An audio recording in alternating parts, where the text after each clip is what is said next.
Marco et Jean-Claude sommes heureux de te présenter Et le mort. Nous avons deux références. La première se trouve dans Luc 7, verset 14, et la seconde dans Nombre 12, les versets 1 à 3. Luc 7, verset 14, et Nombre 12, les versets 1 à 3. Juste avant d'entamer notre étude, recherchons la présence de Dieu. Notre Seigneur et notre Dieu, nous voici là devant toi pour, une fois de plus, recharger nos batteries. Merci Seigneur de nous entendre. Merci de nous éclairer. Merci de nous guider. Merci de nous fortifier et de nous rendre inébranlables, nous t'en prions. Au nom de Jésus pour ta gloire éternelle. Amen. Nous allons dans le livre de Luc, l'Évangile selon saint Luc, chapitre 7. Et pour bien comprendre ce que nous lisons, nous lirons à partir du verset 11 et nous irons jusqu'au verset 14. Le jour suivant, Jésus alla dans une ville appelée Naïn. Ses disciples et une grande foule faisaient route avec lui. Lorsqu'il fut près de la porte de la ville, voici on portait en terre un mort, fils unique de sa mère, qui était veuve. Et il y avait avec elle beaucoup de gens de la ville. Le Seigneur l'ayant vue fut ému de compassion pour elle et lui dit, ne pleure pas. Vous savez ici, hein? Ne pleure pas.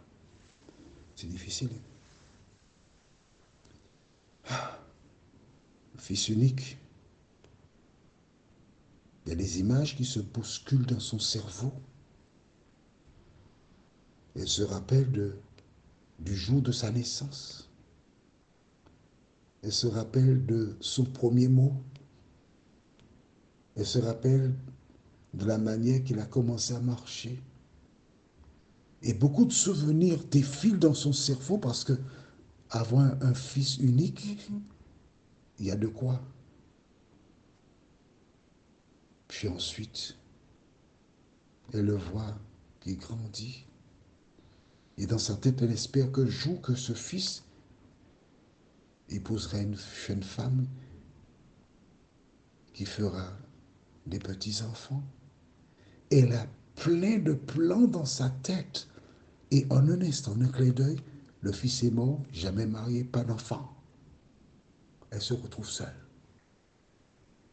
Et voici cet homme qui, entouré d'une horde d'hommes, qui vient lui dire, ne pleure pas. Et qui est-il pour me dire de ne pas pleurer? Mais en même temps, il faut aussi savoir que certaines personnes qui sont sensibles et fragiles, lorsqu'elles viennent vers quelqu'un qui a perdu un membre, elles peuvent dire, ne pleure pas. Sous-entendu parce que quand je te vois pleurer, j'ai envie de pleurer aussi. Tes larmes me font pleurer. Arrête. Mais rappelle-toi, si tu lis les Écritures, quand Jésus s'est retrouvé devant la tombe de Lazare, la Bible déclare, Jésus pleura. Mais alors pourquoi Jésus qui, quelque temps plus tard, pleurera devant la tombe de Lazare, peut-il dire à cette femme, ne pleure pas? Question. As-tu trouvé la réponse? Je t'ai dit que tu es à l'université et tu parles là comme un petit oiseau qui juste pour gober. Pourquoi Jésus dit-il à cette femme ne pleure pas? En fait, quand il le lui dit, il sous-entend, dans un instant, tu n'auras plus aucune raison de pleurer parce que je vais faire un miracle. Et au lieu de pleurer, il faudra changer les pleurs en rire de joie. Est-ce que tu as compris ça? Est-ce que c'est clair pour toi? C'est bon? On continue. Et maintenant, verset 14, il s'approcha et toucha le cercueil. Il a posé sa main. Touché, hein? Il n'a pas arrêté. Déposé sa main sur le cercueil. Ceux qui le portaient s'arrêtèrent.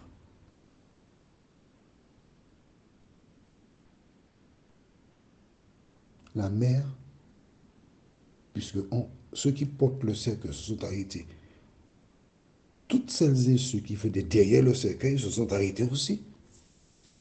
Et ceux qui gobaient sont tombés derrière d'autres personnes. Il y a eu carambolage. Jésus n'a jamais dit à ceux qui portaient le cercueil de s'arrêter. Mais ces personnes, en regardant Jésus seulement, en le regardant, ont reçu un ordre de s'arrêter.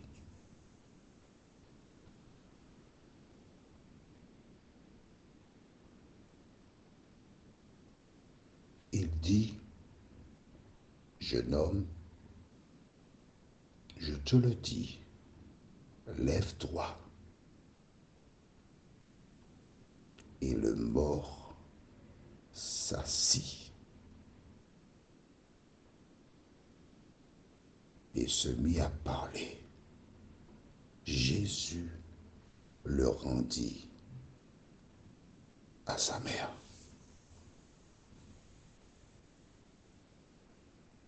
Trop beau pour être vrai. Elle regarde. Son fils est ressuscité. Et Jésus est déjà parti. Allons maintenant dans Nombre chapitre 12. Et nous lirons les versets 1 à 3. Est-ce que tu te rappelles que nous avons vu comment le beau-père avait emmené, Jéthro avait emmené, tu te rappelles? Mais si, on a vu ça déjà. Ah non, je ne sais pas, quand même, il faut faire un effort quand même. Jéthro était venu, il avait ramené Séphora. Tu te rappelles? Mais si, il avait emmené Séphora avec les deux enfants. Il s'était présenté au loin, il avait dit, voilà, je t'ai ramené. Tu te rappelles? Bon, tant pis pour toi. Mais en fait, pourquoi Séphora était retourné chez son père? Que s'était-il passé? Tu vas découvrir les choses, je te dis. Ouais, je ne sais pas. Attends, je vais essayer de chercher ça pour toi. D'accord? On va aller dans Exode 18. Exode 18. Écrit dans le cahier, Exode 18. Et nous lisons verset 1 jusqu'au verset 3. Jéthro, prêtre de Madian, beau-père de Moïse, apprit tout ce que Dieu avait fait en faveur de Moïse et d'Israël, son peuple. Il apprit que l'Éternel avait fait sortir Israël d'Égypte. Jéthro, beau-père de Moïse, prit Séphora, femme de Moïse, qui avait été renvoyée. On s'arrête là, qui avait été renvoyée. Pourquoi avait-elle été renvoyée? Allons maintenant dans Nombre, chapitre 12. Marie et Aaron parlèrent contre Moïse au sujet de la femme éthiopienne, Séphora, qu'il avait prise, car il avait pris une femme éthiopienne. Ils dirent, est-ce seulement par Moïse que l'Éternel parle? N'est-ce pas aussi par nous qu'il parle? Et l'Éternel l'entendit. Or, Moïse était un homme fort patient, plus qu'aucun homme sur la face de la terre. Nous nous arrêtons ici.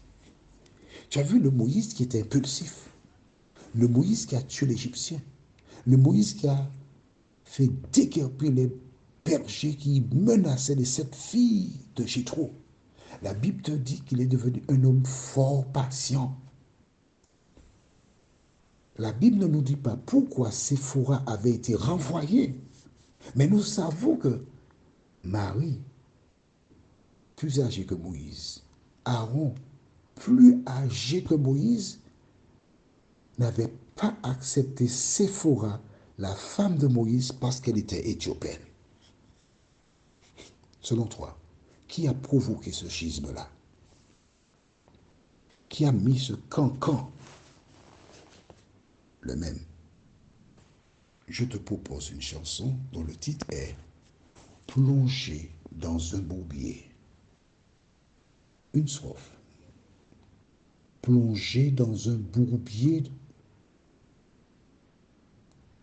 de fange, je me débattais, mais en vain.